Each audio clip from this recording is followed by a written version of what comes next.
आज information department ने अनेक महत्वपूर्ण कार्यक्रमों की शुरुआत की है और सभी कार्यक्रमों में के प्रति प्रशासन का और डिपार्टमेंट का एक कमिटमेंट दिखाई पड़ता है। चाहे वो डिपार्टमेंट की लाइब्रेरी हो, पंडित भजन सोपोरी जी की स्मृति में तैयार ये ऑडिटोरियम हो, inspire Jain ji beats of Jammu Kashmir को आज जम्मू कश्मीर के नागरिकों, खासकर नौजवान पीढ़ी को समर्पित किया गया है। आज़ादी के अमृत महोत्सव को उत्सव और त्योहारों का रंग देकर नए जम्मू कश्मीर के संकल्प को साकार करने की एक नई पहल इंफॉर्मेशन डिपार्टमेंट ने शुरू की है। मैं इंफॉर्मेशन डिपार्टमेंट के प्रिंसिपल सेक्रेटरी, डायरेक्टर इंफॉर्मेशन को हृदय से बधाई देना चाहता हूँ।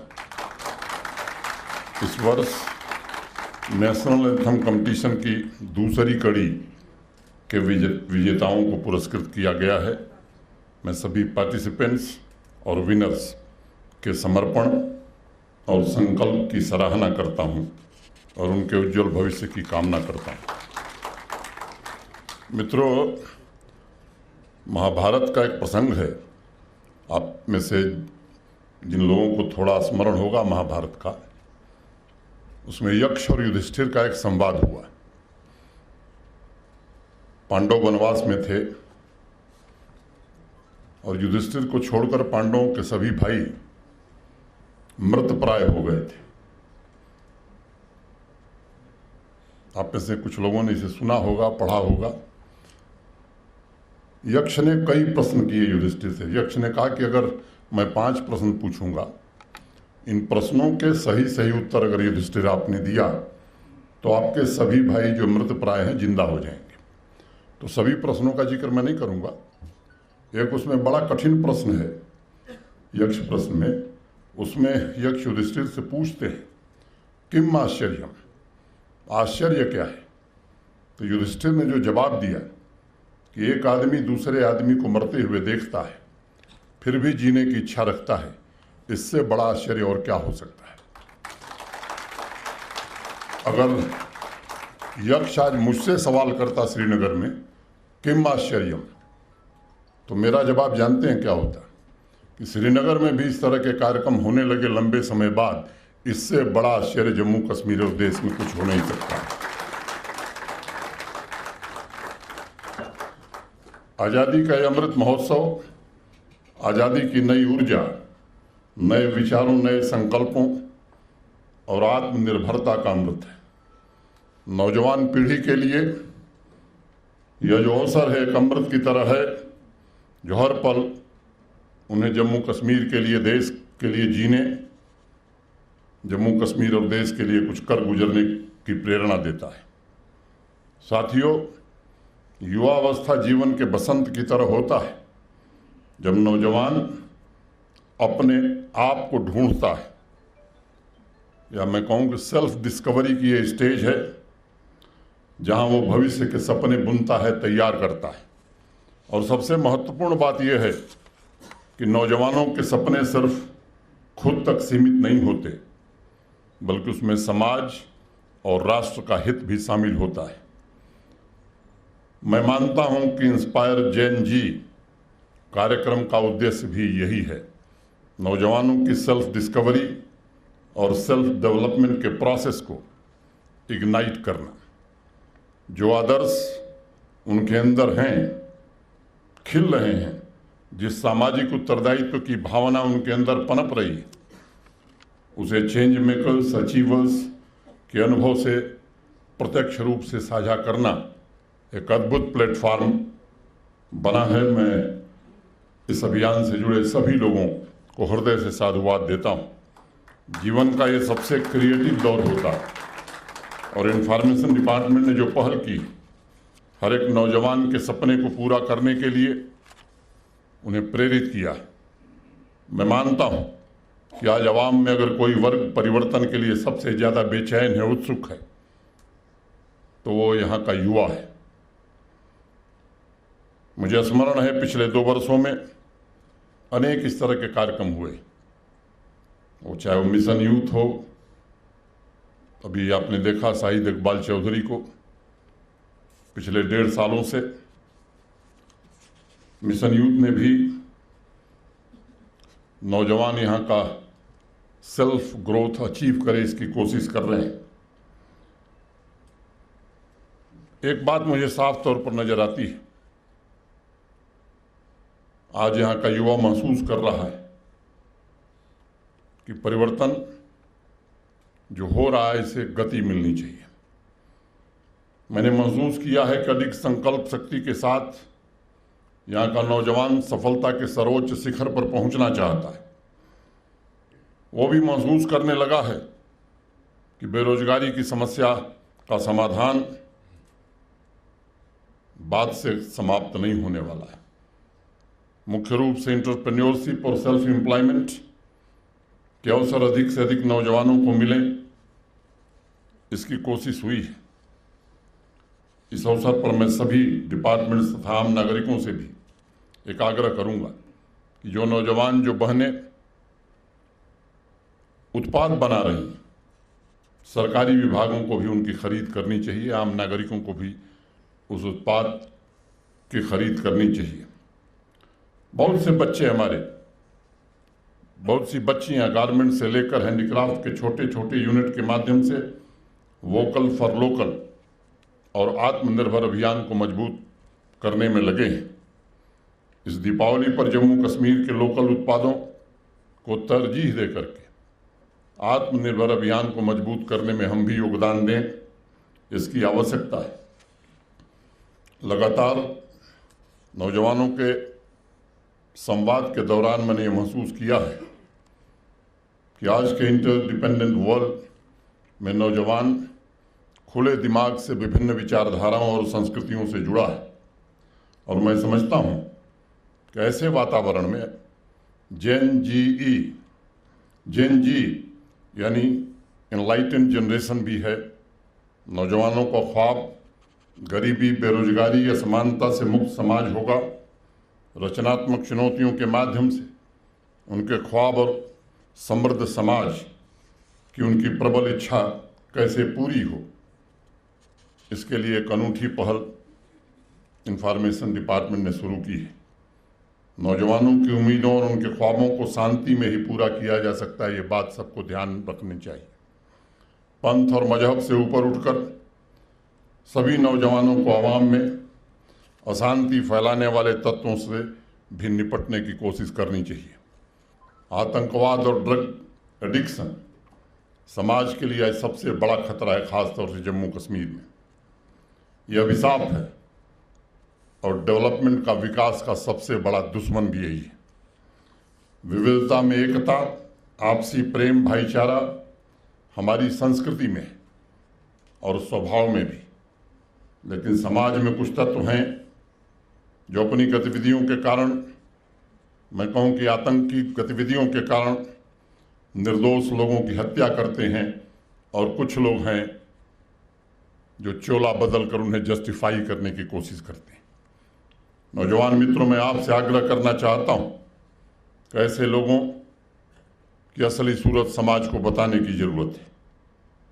अंगुलियों पर गिने वाले चंद लोग लाखों नौजवानों की आकांक्षाओं और उनके सपनों को बंधक बनाना चाहते हैं, उनका गला घोंटना चाहते हैं। किसी भी सूरत में ये होने नहीं दिया जाएगा। हमें ये भी समझना होगा कि जो कुछ भी किया जा सकता है, जो कुछ भी हम अचीव कर सकते हैं, उसकी संभावना सिर्फ भविष्य में है। अतीत में चाह कर भी रत्ती भर परिवर्तन नहीं किया जा सकता है, और जो होने की संभावना है, कला उसकी असली अभिव्यक्ति है। Beat of Jammu Kashmir information department की एक ऐसी पहल है जो नौजवानों को संगीत की परंपरा से जोड़ेगी और उनके टैलेंट्स को एक बेहतरीन प्लेटफॉर्म प्रदान करेगी। ऐसे लोग जिन्होंने जीवन में कीर्तिमान विभिन्न क्षेत्रों में स्थापित किया है, हमारे नौजवानों के, हमारे बच्चों के प्रेरणा के स्रोत वही हो सकते हैं। मैं मानता हूं कला जीवन का सहज स्वभाव है और जीवन की परिपूर्णता भी यही है। एक वेस्टर्न साइंटिस्ट वैज्ञानिक थे आर्थर एडिंगटन। उन्होंने लिखा था कि वो पूरी दुनिया को पहले एक सामान की तरह देखते थे, लेकिन हर एक एक्सपेरिमेंट के पश्चात उन्हें लगता था कि दुनिया कोई सामान वस्तु नहीं है बल्कि एक विचार है। The world is looking not like a thing but like a thought. मैं समझता हूँ कला संस्कृति से जुड़े कार्यक्रम उन्हीं विचारों का विस्तार और जीवन का उत्कर्ष है। ज़्यादा से ज़्यादा नौजवान कला की विभिन्न विधाओं से जुड़ें, कल्चरल रिवाइवल की दिशा में काम करें, इसकी कोशिश हो रही है और आने वाले समय में इसे और तेज किया जाएगा। आज इंफॉर्मेशन डिपार्टमेंट का कार्यक्रम है। डिपार्टमेंट के सभी अधिकारी और कर्मचारी भी यहाँ मौजूद हैं, इसलिए उनसे भी मैं संक्षेप में कुछ बातें करना चाहूँगा। इस डिपार्टमेंट का हर एक कर्मचारी अधिकारी चाहे जिस रैंक पर काम करता हो, उसका पहला रोल मास्टर कम्युनिकेटर का होना चाहिए। आज़ादी के बाद जब इंफॉर्मेशन तथा ब्रॉडकास्टिंग मिनिस्ट्री की स्थापना भारत में हुई, तब राज्य स्तर पर भी सरकार के प्लान, प्रोग्राम, पॉलिसी, एक्टिविटी और अचीवमेंट को जनता तक, सामान्य आदमी तक पहुंचाने के लिए डिपार्टमेंट ऑफ इंफॉर्मेशन और पब्लिक रिलेशन की परिकल्पना की गई और बनाई गई। लंबे समय तक मास मीडिया के मात्र दो टूल्स थे, दो माध्यम थे, अखबार और रेडियो। उस समय भी अखबार गिने चुने होते थे, लेकिन उनका प्रभाव, इन्फ्लुएंस, उनका इम्पैक्ट बहुत ज़्यादा था। उस समय अखबारों के प्रभाव को देखते हुए अकबर इलाहाबादी ने दो लाइन लिखी कि खींचो न कमानों को न समाचार न तलवार निकालो, खींचो न कमानों को न तलवार निकालो, जब तोप मुकाबिल हो तो अखबार निकालो। 70 के दशक में टेलीविज़न, 90 के दशक में इंटरनेट ने मीडिया के परिदृश्य को पूरी तरह से बदल दिया है। आज भारत का मीडिया विश्व का सबसे वाइब्रेंट मीडिया जाना जाता है। इंटरनेट यूजर्स की संख्या के मामले में पूरी दुनिया में आज बहुत कम संख्या के आधार पर नंबर 2 पर हैं, आप नंबर 1 भी मान सकते हैं। विश्व के तीसरे सबसे बड़े, सबसे ज़्यादा ट्विटर यूजर्स हमारे देश में रहते हैं। यूट्यूब ऑडियंस की अगर हम बात करते हैं तो लगभग 457 मिलियंस, 457 मिलियन यूजर्स के साथ पूरी दुनिया में हम नंबर 1 हैं। विश्व के सबसे ज़्यादा फेसबुक यूजर्स यानी 330 मिलियन, 330 मिलियन यूजर्स हमारे देश में हैं और दूसरे स्थान पर है हम। विश्व में सबसे ज़्यादा 230 मिलियन इंस्टाग्राम यूजर्स हमारे देश में। लिंक्डइन यूजर्स की दूसरी सबसे बड़ी संख्या ही भी हमारे देश में रहती है। सबसे ज़्यादा व्हाट्सएप यूजर्स यानी लगभग 390 मिलियन हिंदुस्तान में रहते हैं। स्नैपचैट में विश्व की सबसे ज़्यादा यूजर्स हमारे देश में रहते हैं। इसके साथ ही साथ परंपरागत मीडिया सेक्टर में विश्व में सबसे ज़्यादा अखबार भी हिंदुस्तान में ही निकलता है और विश्व में सबसे ज़्यादा न्यूज़ चैनल का प्रसारण भी हमारे देश में होता है। इतने सारे मास मीडिया के टूल्स के उपलब्ध होने की वजह से जहां इंफॉर्मेशन भेजने में सुविधा हुई है, वहीं दूसरी तरफ डिसइंफॉर्मेशन की चुनौती भी खड़ी हुई है।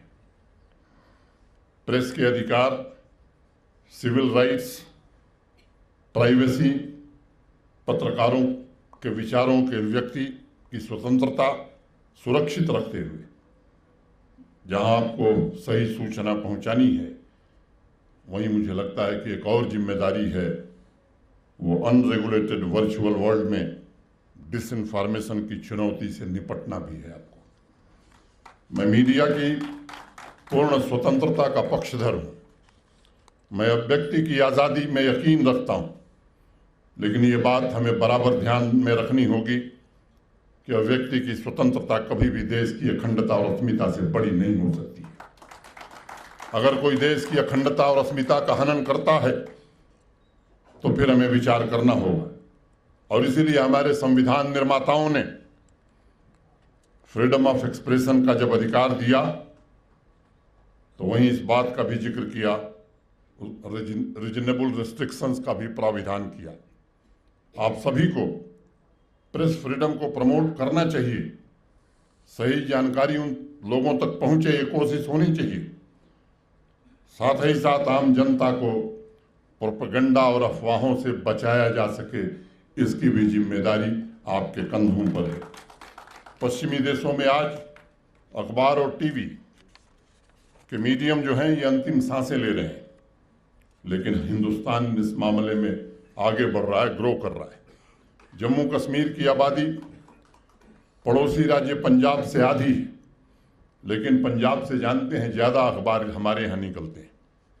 पंजाब में आज की तारीख में 357 अखबार न्यूज़पेपर निकल रहे हैं, जबकि जम्मू कश्मीर में 428 अखबार निकलते हैं।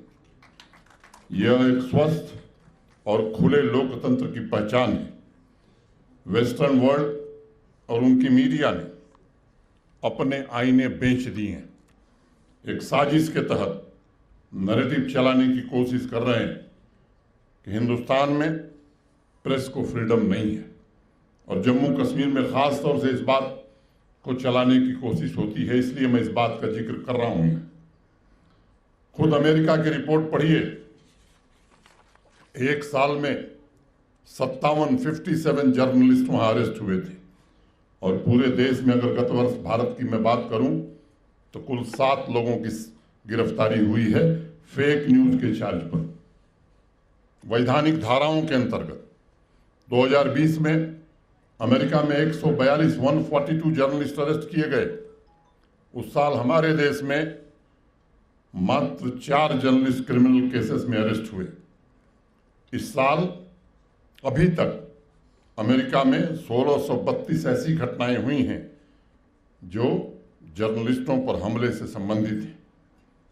मैं बाकी देशों का जिक्र इसलिए नहीं कर रहा हूं कि वहां की स्थिति अमेरिका से भी खराब है, गंभीर है।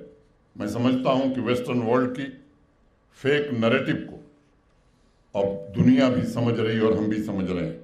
बार बार लगातार अन्य देशों पर फोकस इसलिए किया जाता है ताकि अपने यहाँ प्रेस की स्वतंत्रता पर हो रहे अत्याचार को वो छुपा सकें। ये तथ्य सभी मास्टर कम्युनिकेटर्स को समझना होगा, जानना होगा, और फॉल्स प्रोपेगेंडा को काउंटर भी करना होगा। इसके साथ ही दूसरा सबसे महत्वपूर्ण विषय, इंफॉर्मेशन डिपार्टमेंट की ज्यादातर छवि समाज में क्या है कि यहां आइए तो यहीं से एडवर्टीजमेंट मिलेगा। आज इस छवि को बदलने का काम किया इंफॉर्मेशन डिपार्टमेंट। प्रेस नोट निकालना, विज्ञापन देना, समाज में एक भ्रांति थी कि यही 2 काम है इंफॉर्मेशन डिपार्टमेंट के, और आज का ये कार्यक्रम उन लोगों को जवाब है जो ये धारणा पाले हुए थी। पिछले कुछ सालों में और विशेष रूप से जब से अक्षय लाबरू ने इस काम को संभाला, इंफॉर्मेशन डिपार्टमेंट तेजी से बदल रहा है। कंजम्पशन पैटर्न के साथ साथ अपने को रीओरिएंट करने की कोशिश का ये प्रयास निश्चित रूप से सराहनीय है। मैं सभी वरिष्ठ और कनिष्ठ अधिकारियों की मेहनत की भूरी भूरी प्रशंसा करता हूं। मैं आप लोगों से एक और आग्रह करना चाहूँगा कि जब भी जनता तक उनकी सहूलियतों की जानकारी पहुंचाने के लिए कोई कैंपेन चले, उसके लिए प्रभावी तरीके निश्चित रूप से, ताकि सामान्य आदमी तक बातें पहुंच सकें, उस माध्यम का चयन करने की जरूरत है। उदाहरण के तौर पर बीट ऑफ जम्मू कश्मीर को नौजवानों तक पहुंचाने के लिए अभी जब डायरेक्टर इंफॉर्मेशन बोल रहे थे, उन्होंने कई माध्यमों का जिक्र किया।